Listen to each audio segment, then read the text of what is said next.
안녕하십니까, 탈모가이드입니다. 오늘은 염색에 대한 이야기를 좀 해보려고 합니다. 요즘은 저희 어머니와 아버님 연령대가 있으신 분들은 젊어 보이시기 위해서 흰머리를 커버하기 위해서 새치 염색을 많이 합니다. 새치 염색을 하고 나서 저희 어머니나 아버지가 하시는 말씀이 두피가 애리다, 아프다, 이런 이야기를 많이 하십니다. 저도 옛날에 미용실에서 잠깐 일했던 경험을 바탕으로 생각을 해보면 염색한 다음에 이 헤어라인 주변에 얼룩을 지우기 위해서 상당히 많은 노력을 했었던 것 같습니다. 그래서 오늘은 그 부분에 대해서 좀 더 자세히 알아보는 시간을 갖겠습니다. 탈모 가이드는 외부적인 교육이라든지 두피 교육, 그리고 지식인, 그리고 네이버 블로그를 통해서 두피와 탈모에 대한 지식을 많이 공유하고 있습니다. 더 많은 정보를 보고 싶으시다면 탈모 가이드 블로그를 방문하시면 두피에 대한 많은 정보들이 있으니까 그걸 참고하시면 되고요. 앞에서도 말했듯이 두피와 탈모에 대한, 염색으로 인한 두피 탈모에 대한 이야기들을 해보도록 하겠습니다. 흔히 많은 분들이 염색을 집에서 직접 하시는 분들이 많습니다. 여유가 있는 분들은 미용실에 가서 염색을 하시는 경우도 많은데요. 제가 말씀드리고자 하는 오늘 내용은 새치 염색에 관련된 이야기입니다. 오징어 먹물이라든지 헤나 염색, 그리고 일반적인 집에서 편하게 쉽게 할 수 있는 그런 흰머리 염색에 대한 이야기를 하겠습니다. 염색을 하고 나면 두피가 까맣게 보이는 분들이 있습니다. 어머님이나 아버님, 그리고 당사자분들이 미용실에 가서 직접 흰머리 커버를 하기 위해서 염색을 한 다음에 헤어라인이나 두피 안쪽을 보면 이분처럼 두피 안쪽으로 어둡게 형성되어 있거나 맑은 부분이 있고 어두운 부분이 있고 얼룩진 것처럼 되어 있는 분들이 있는데, 이 부분들을 좀 더 자세히 보면 이렇게 두피 안쪽에 얼룩을 자세히 보실 수가 있습니다. 이런 얼룩은 염색으로 인한 염색 잔유물이라고 보시면 됩니다. 염색약이 두피에 남아있다 보니까 간지러움증이 일어날 수밖에 없는 거고요. 두피를 약해질 수밖에 없습니다. 염색을 조금 더 디테일하게 보면 100배로 확대해서 지금 사진을 보는 건데요. 보시면은 피지샘 주변, 모구 입구 쪽으로 염색약이 많이 쌓여 있는 것을 보실 수가 있습니다. 이는 염색약 자체가 친유성이다 보니까 유분 위주에 잘 붙어버리게 됩니다.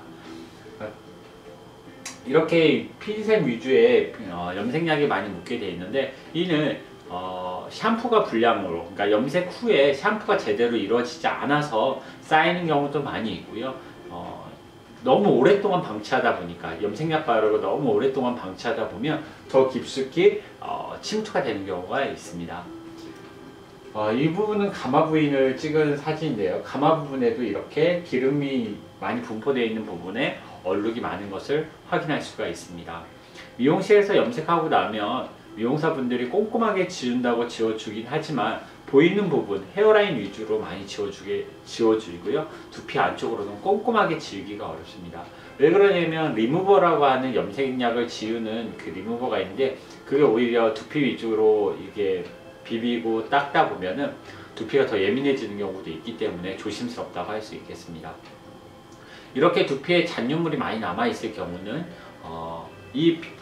염색약이 두피 안쪽으로 침투하려다 보니까 내 몸에서 그걸 막기 위해서, 침투를 막기 위해서 세포의 재생력이 빨라지게 됩니다.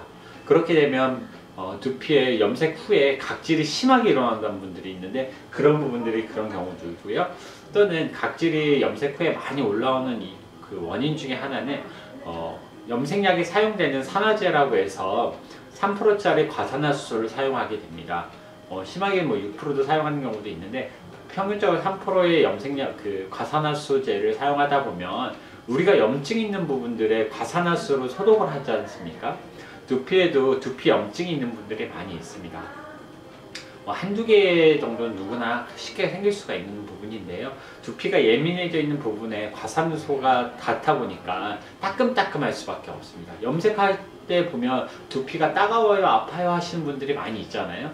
그런 부분들이 바로 이 산화제에 들어있는 과산화수소 때문에 따끔따끔 거린 겁니다. 염색약을 바르고 바로 씻는 것도 아니고 한 35분에서 40분, 거의 많게는 1시간 동안 염색약을 바르고 방치하는 경우가 있는데요.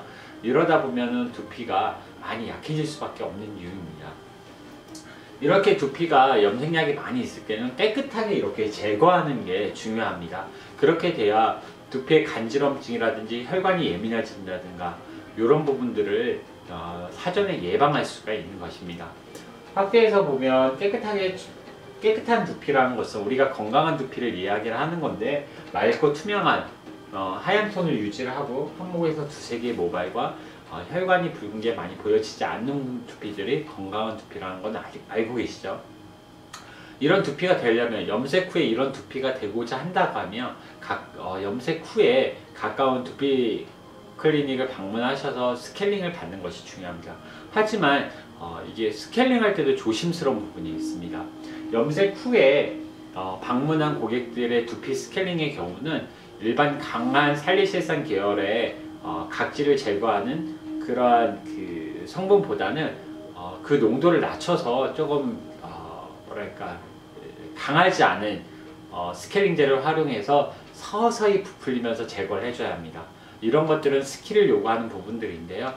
그렇다고 너무 뜨거운 스팀을 많이 사용을 해서 이 스케일링을 하게 돼버리면 이런 모발에 염색약으로 염색을 했었던 부분에서 염색이 밖으로 빠져나오는 경우가 있기 때문에 오히려 또 염색 그 색깔이 빠져나와 가지고 오히려 염색을 안 한 것처럼 보여지는 경우도 있으니까 전문가 분들이 케어하실 때는 스팀 온도를 최대한 한 30에서 35도 정도 스팀 온도를 맞춰서 사용하시는 게 조금 적정하십니다.